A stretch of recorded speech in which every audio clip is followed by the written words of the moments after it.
En Haïti, un débat divise. Faut-il privilégier l'aide matérielle ou la fierté nationale?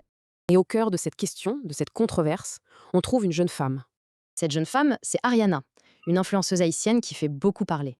Imaginez, 13 millions d'abonnés. Sa voix porte loin, et elle la met au service d'Haïti. Mais bien avant la célébrité, tout a commencé avec un rêve et une bonne dose de courage. À seulement 19 ans, elle jongle entre ses études en diplomatie et son énorme communauté en ligne.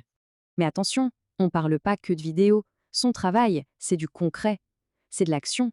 Son projet social a deux axes, nourrir les enfants et former les jeunes pour leur avenir.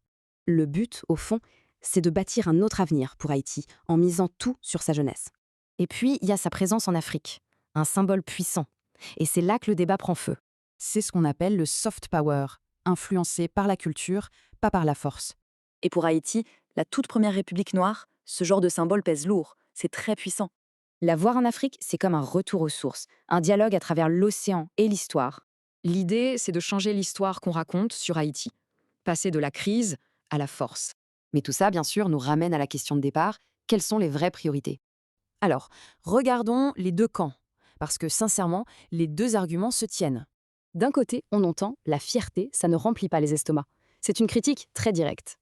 De l'autre côté, la réponse est claire. Un peuple ne vit pas que de pain. La dignité est essentielle. Au final, le vrai défi, ce n'est pas de choisir, c'est de trouver l'équilibre entre le pain et le drapeau. L'histoire d'Ariane est un rappel.